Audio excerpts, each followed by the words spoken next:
Nesta pandemia, a divindade. Texto composto e retrabalhado por Mário Frigeri, com fragmentos de autores sacros de todo o mundo, para apresentar uma imagem aproximada de quem foi o Cristo e de sua mensagem transmitida a todos nós no Evangelho. Não há nada mais admirável neste mundo que o Evangelho e aquele que nos trouxe o Evangelho. Ele foi e é a maior figura da humanidade em todos os tempos. Aquele que tratou de nossa alma para curá-la e para nos comprovar o seu amor, entregou a sua vida por nós. Vamos, pois, fazer um mergulho profundo na alma desse mestre inesquecível, que nos visitou há 2000 anos e foi saudado pelo sacerdote Zacarias como o sol nascente das alturas. Jesus nasceu entre as palhas de um estábulo em Belém da Judéia, porque não havia lugar para seus pais na hospedaria.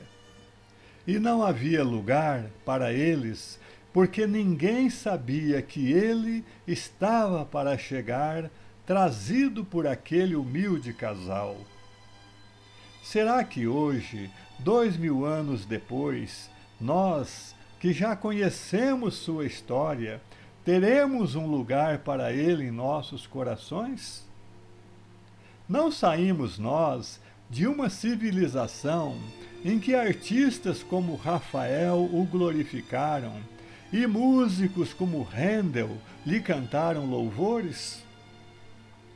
Até historiadores ateus já disseram a seu respeito que a simples crônica dos 3 anos e meio de sua vida concorreu mais para regenerar a humanidade do que todas as pesquisas dos filósofos e todas as exortações dos moralistas em todos os tempos. A Judéia vivia momentos de ansiedade que se espalhavam por todo o mundo. Sentia-se no ar uma poderosa incubação e, com ela, a aproximação de alguma coisa muito poderosa, mas desconhecida. Esse misto confuso de lucidez e de sonhos, essa alternativa de ilusões e de esperanças, essas aspirações sempre recalcadas pela afanosa realidade, encontraram, enfim, o seu intérprete, segundo Renan, no homem incomparável, aquele homem incomparável a quem a consciência universal conferiu o título de Filho de Deus, e com justiça, porque ele levou a consciência humana a dar um passo gigantesco, ao qual nenhum outro passo pode, nem provavelmente poderá ser comparado neste mundo. Jesus nasceu e foi criado na encruzilhada do mundo que liga África, Ásia e Europa e pertence a toda a humanidade. Nasceu numa aldeia obscura, filho de uma camponesa e de um carpinteiro. Trabalhou numa carpintaria até os 30 anos. Depois, foi pregador itinerante durante aproximadamente 40 meses. Nunca escreveu um livro. Nunca teve um cargo público. Nunca teve família, nem possuiu uma casa. Nunca frequentou universidade. Nunca se afastou mais de 300 quilômetros do lugar onde nasceu. Não tinha outras credenciais além de si próprio. Contava pouco mais de 33 anos quando os poderes constituídos, políticos e religiosos se voltaram contra ele. Seus amigos o abandonaram. Foi pregado a uma cruz infamante entre dois ladrões. Quando morreu, deitaram-no em um túmulo emprestado graças à compaixão de um amigo. Passaram-se 20 séculos e hoje ele é a figura central da espécie humana e o líder inconteste da marcha do progresso. Todos os exércitos que já marcharam, todas as armadas que já navegaram, todos os parlamentos que já se reuniram, tudo isso junto, aliado a todas as grandezas humanas, não afetou tanto a vida do homem na terra como a afetou aquela vida solitária. O povo considerava Jesus como profeta da verdade. Ele ressuscitava os mortos, curava os enfermos, alimentava os famintos, pregava o reino dos céus. Era um homem de justa estatura e muito belo no aspecto. Havia tanta majestade no seu rosto que aqueles que o viam eram forçados a temê-lo ou amá-lo. Tinha os cabelos da cor da amêndoa bem madura e a barba semelhante aos cabelos, mas separada ao meio. Seu rosto era muito sereno e seu olhar afetuoso e grave. O que surpreende é que os olhos resplandeciam em seu rosto como os raios do sol. Ninguém podia olhar fixamente o seu semblante, porque quando resplandecia, amedrontava, e comovia quando amenizava. Fez-se amar pelo povo e era alegre com gravidade. Dizem que nunca ninguém o viu rir em público, mas antes chorar. Na palestra, contentava muito, mas raramente o fazia. E quem dele se aproximava, verificava que era muito modesto na presença e na pessoa. Era o mais belo homem que se possa imaginar, muito parecido com a mãe, que era de peregrina beleza. Ele sabia todas as ciências e nunca havia estudado nada. Caminhava descalço pelas aldeias e sem coisa alguma na cabeça. Muitos se riam, vendo-o assim, mas em sua presença, falando com ele, tremiam e o admiravam. Diziam que homem igual a esse nunca fora visto ou ouvido por aquelas cercanias. Nunca se ouviram conselhos de tão grande doutrina como ensinava esse Jesus. Diziam que esse homem nunca fez mal a quem quer que seja, mas, ao contrário, aqueles que o conheceram e com ele conviveram, afirmavam ter dele recebido saúde e outros grandes benefícios. Jesus foi e é a sabedoria divina em pessoa, e ele, descendo do céu à terra a ser mestre dos homens, a nova cátedra que instituiu nesta grande universidade do mundo e a ciência que professou foi só a de ensinar o homem a ser bom e justo, numa palavra, a ser santo. A retórica deixou-a aos retóricos, a filosofia aos filósofos, as matemáticas aos matemáticos, a médica aos médicos, a jurisprudência aos jurisconsultos. E para si tomou só a ciência de salvar e tornar bons os homens. Jesus sabia que o trabalho da redenção humana se resume em acordar a divindade adormecida dentro do homem. Sua atuação se efetuou sempre nesse sentido.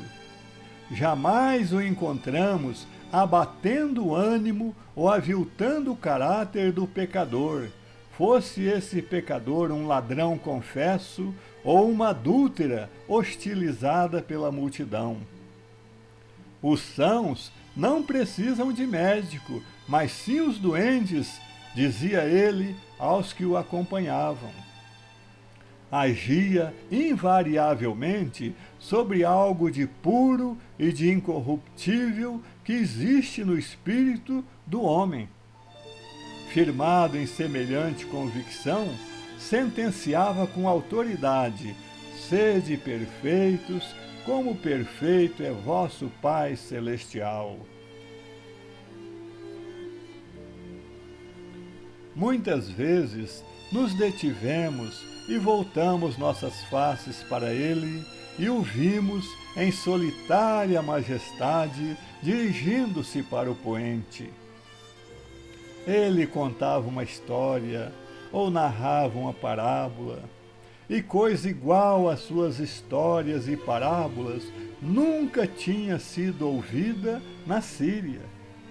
Parecia tecê-las com as estações, tal como o tempo tece os anos e as gerações. Ele conhecia os mananciais de nosso eu mais profundo e o fio eterno com que somos tecidos. Penso muitas vezes que ele falava às multidões como uma grande montanha falaria à planície. Ele foi uma alta montanha, cujo sopé começa onde terminam os píncaros das outras. E Jesus estava frequentemente só. Ele estava entre nós, mas não conosco. Estava sobre a terra, mas era do céu.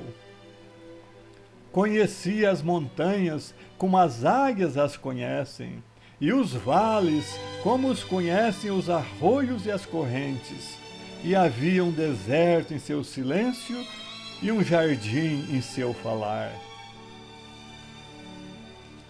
Nosso Senhor não inventou o código do direito canônico, nem ditou a Suma Teológica de São Tomás de Aquino. Ele sentou-se ao pé de uma encosta, ou equilibrou-se em um barco balouçante afastado da praia. Falou em sinagogas e casas de gente do povo. As imagens que usou eram as mais simples dentre aquelas da vida rural. Flores do campo e ovelhas desgarradas, cereais florescentes e ervas daninhas crescendo em meio ao trigo. Ele ensinou a seus seguidores reconhecer naquele Deus desconhecido do Velho Testamento o Pai amoroso e bom do Novo Testamento. Hoje, o mundo está dividido em tantas facções contrárias porque, com a complicação de seu intelecto, complicou excessivamente a majestosa simplicidade da mensagem que ele nos deixou. A maior mensagem no mundo ainda é o Evangelho. Sem o amor de Jesus, todos os povos estão condenados a desaparecer com todo o peso de suas conquistas e de suas glórias.